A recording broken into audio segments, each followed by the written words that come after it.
live. Everything looks good. Good morning, everybody. My name is... so we are playing Farming Simulator 22 on Glenleathann. And we are in the middle of July 2nd. Actually, early afternoon on July 2nd, or on July 2, should I say. And I have 4 contracts lifted to go, and we're just heading out to do those in our big giant harvester.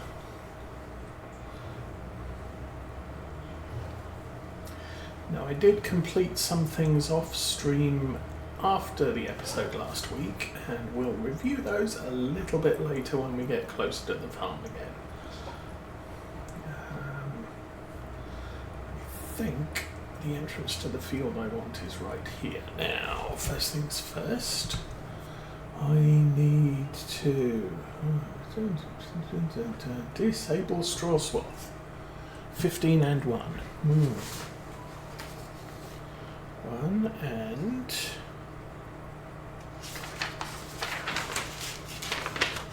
oh, that one. Okay then. So, that button. That's a good start. Okay, so on the joystick I've got middle front of the stick itself.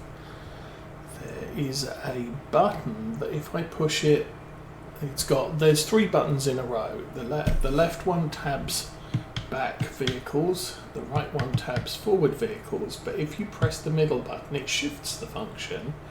So that does a G or Control G whether I press the right one or left one. And tabs between the equipment. So I can tab to the header, I can tab to the vehicle, and it all gets unfolded. But apparently it also tabs other functions. So I can't remember what button 1 does, but button 1 with the shift does the enable disable straw swath. Okay, we are selected on the harvester. So let's get this rolling.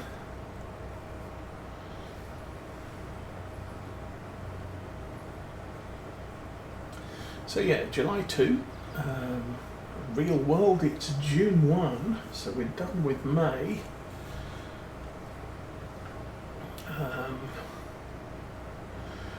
There's a fair amount going on at church in a couple of weeks, but again, I'm still using vacation for medical matters. Not sure what's going to be going on with my back yet. I think we talk to the specialist in about 2-3 weeks time, so there's a little ways off yet. Still suffering pain in the back, but it's not half as bad as it was when the cyst was there.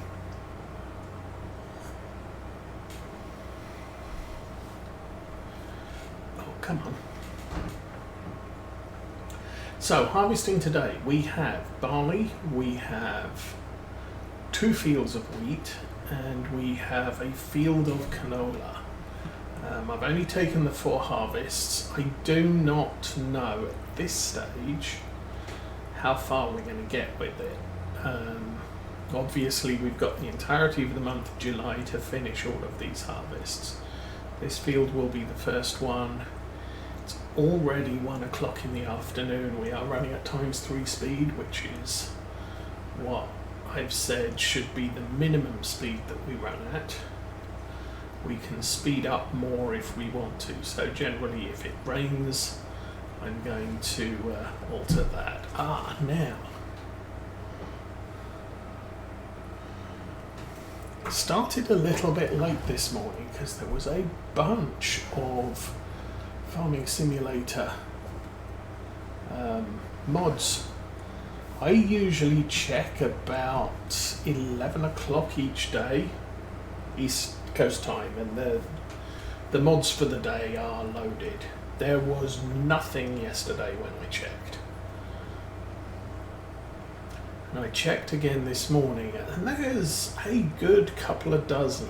And one of them is conservative agriculture, which apparently works with precision farming. It allows you to use grain and grass as a cover crop, and if you mulch or roll that crop, it will increase the nitrogen, or adjust the nitrogen, should I say. So that's actually, I think, a good thing for us, because we are making use of grass as a cover crop in the winter. However, that said, I'm not using grass as a cover crop. I'm mowing, I'm cutting it, and then I'm effectively replacing it with something else. But we can get rid of it with mulching. We can get rid of any of those crops with mulching or rolling, and that does add the mulching bonus to the field. So we'll see how that works out as we go along. That was one of the new mods that dropped this morning, or yesterday after I looked, or something. Chopping swath improves the nitrogen level. So what I'm doing here is going to leave this for wood if precision farming worked on contract fields. This would benefit the farmer here by adding biomaterial back to the field. So that's happening. Oh, come on, go. Struggling up this hill again.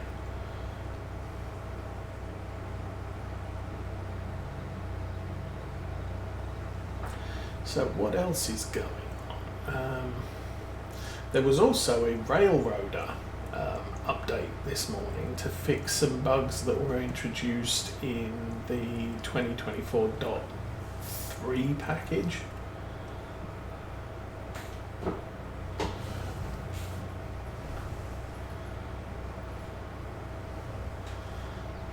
He's added named areas so that you can now transport to, for example, Connolly, which used to be the lumber cutting area near East Whittier.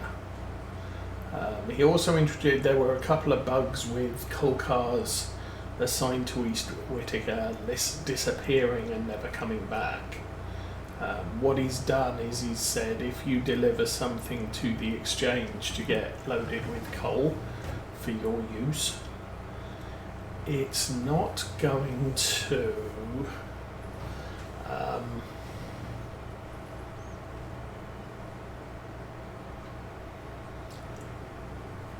it's not going to be there the next morning. So it's not a case of you deliver it sometime today and it's going to be collected tonight, and in the morning there will be a new car. And it's sort of, no, there's a 24-hour period. So you deliver it to the exchange today, you wait 24 hours, it'll appear the day after tomorrow, full of coal and ready to go back to your servicing area. But apparently the East Whittier one used to disappear and never come back,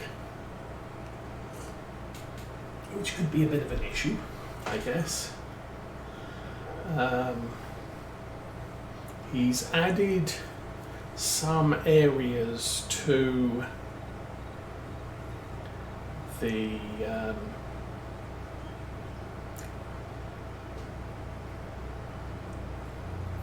depot yard manager window. So there were some locations on the map which wouldn't report when there were rail cars waiting to go because they weren't close enough to a depot to be reported. Now he's fixed that, so that's a good thing. He's removed an unused location on the map.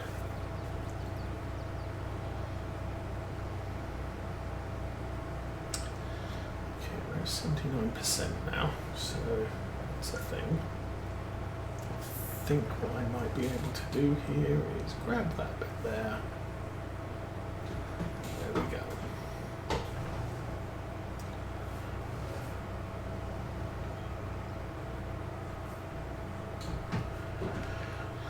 Yeah, haven't really had a lot of time to play Railroad during the last couple of months. Last month or two. Yeah, a couple of months, let's call it that. So we have the small children here today. Teenage Osa is at a care facility to determine what all is going on with her. And that's a 1 to 2 week thing. I think she's been registered for a week, so she'll be back next weekend. But she had a huge blow up this week, and just not just a teenager thing. This was a way beyond teenager issue. So, yeah.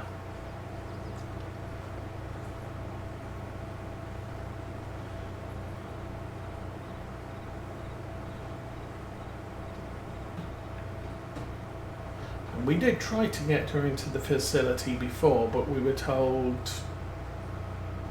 she has to be thinking about doing something serious, like thinking about killing herself. But that's news to everybody who's been treating her.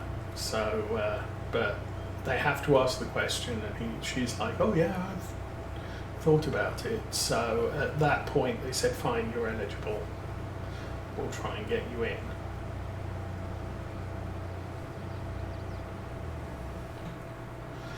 Okay, and that's not the tractor I want. Went the wrong way, didn't I? Yes. So yeah, she's out for the day. Well, at least for a week.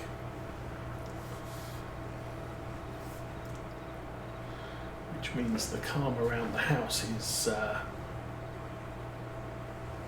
definitely a thing. For a change.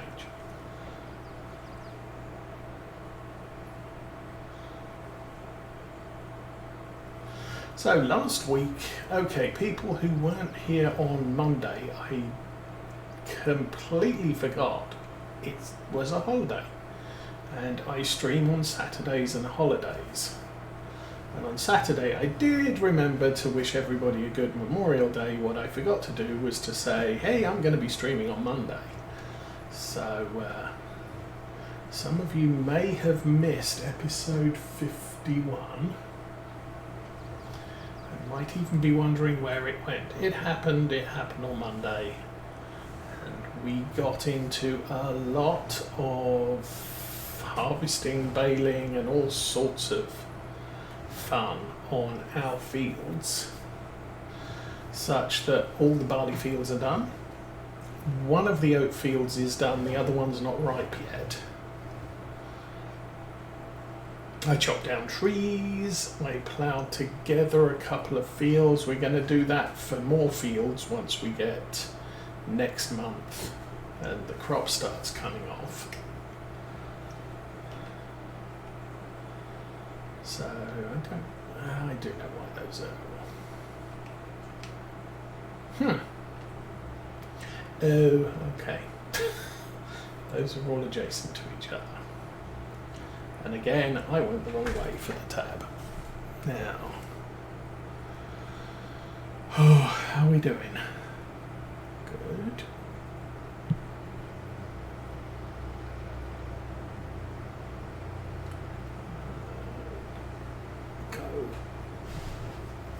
pull forward past the end of the trailer and then we'll just fold that in.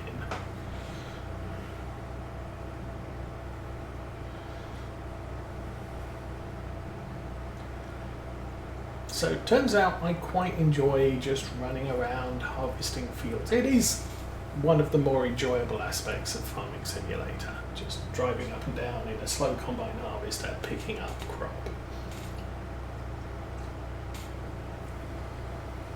So we really spent the whole of last weekend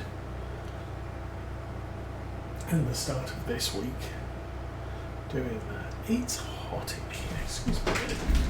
I'm going to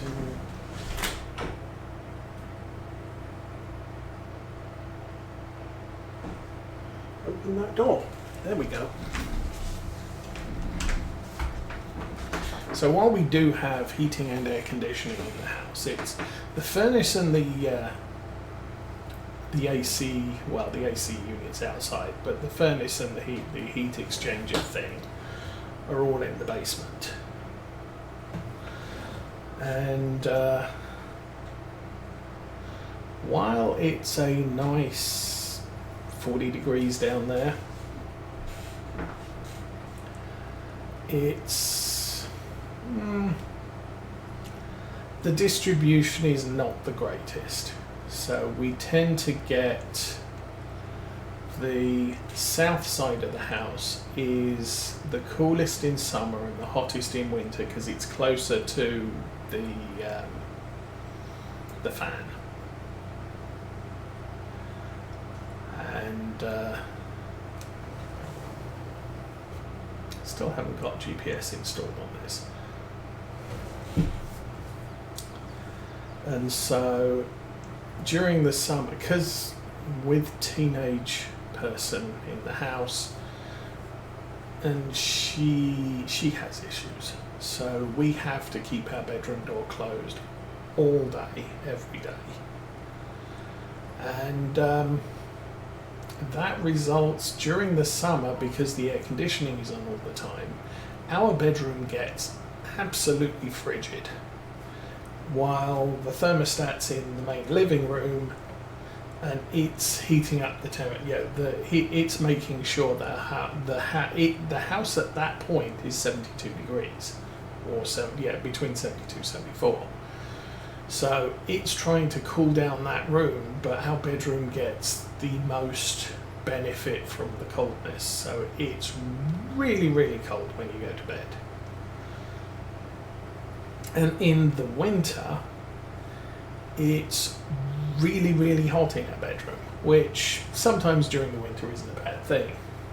Conversely, teenage Ursula, who lives on the other end of the house, is always complaining that her room is too cold during the winter and too hot during the summer, because she doesn't get the full benefit of AC or heating, because she generally, or in the past, she has kept her door closed. Now we instigated an insistence that she keeps her door open during the daytime. She can close it when she goes to bed at night. So that actually helps with her room temperature, because it's one of the closest rooms to the thermostat. While she might not get very much benefit at all from the AC or the furnace throughout the course of the year, she does then get the benefit of the ambient temperature within the main living room and her bedroom. The air can percolate around, and so she gets a room temperature between 72 and 74 degrees depending on the time of year. And when she goes to bed at night and closes the door, that's when during the summer it's going to get warm in there, and during the winter it's going to get cold in there. I've suggested if she doesn't want to shut the door, she doesn't have to, but she's not going to do that. So And the thing is we point out we have no reason to be in at that side of the house at night time. So, you're perfectly safe there. Nobody's going to be checking on you or anything like that. But she's like, no, I've got to keep the door shut. Okay, whatever.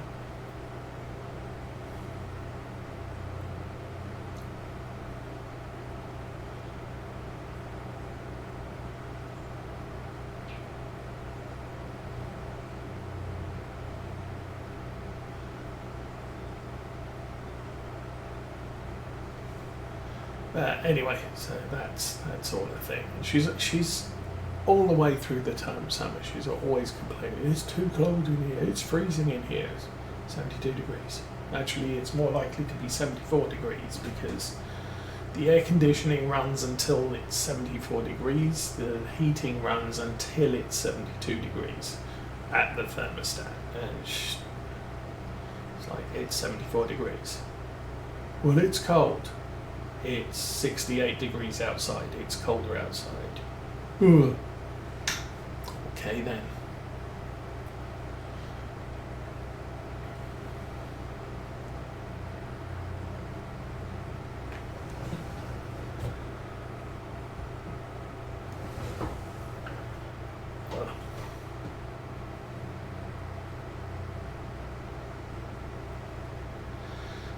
Friday was a fun day at work, he says sarcastically. I just got ticket after ticket after ticket from the help desk. And it's like, well, this one's a purchasing ticket, and it's actually, everything on the ticket says purchasing, and you assign it to a sales order program. Why'd you do that? So, I then have to waste my time figuring out, okay, well, you entered it as a purchasing problem, but I need to read the text and do a little bit of research and make sure that he's actually a purchasing problem. And then I have to go and figure out which programmer is actually responsible for purchasing problems. All of which takes time out of my day to do the things they want me to get done. So, result is I'm not getting things done because I'm doing the job of the help desk trying to figure out where a ticket should go. And they have a handy little matrix and they ignore it. I got work management problem. It's like, this isn't my problem, this is work management. I got a PC report problem. I don't have access to PC reports, let alone any programming authority. I got a PC app was corrupting the database. Well, I sort of looked at it and said, okay, fine. I can fix the database because the database is on the system I maintain, but once I fixed it, PC guys need to fix their program to stop screwing up the data. So I sent out an email to the PC team, and they don't want it. It's like, well, you guys are screwing up our data, and the data that's getting screwed up actually feeds to one of the PC applications, so if that data's not accurate, your PC application will fail. So it's in your best interest. I don't use the data, but it's in your best interest to not screw up the data because it's going to cause you a problem, not me. But you're going to come to me and complain, hey, you're passing bad data to us. It's like, no, you allowed bad data in the file. You need to fix your program that's putting bad data in the file. Because it's not my fault. I can fix the data again, and that's now become a job you have to do regularly. Review the files, make sure the data's not corrupted, and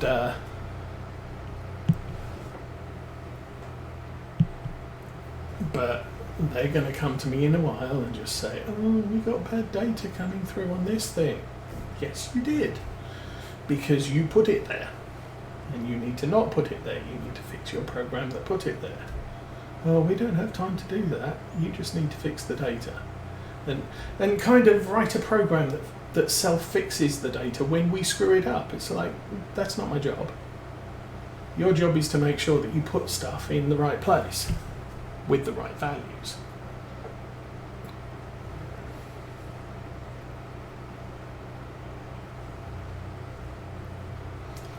And lately we've been getting a lot of issues like that.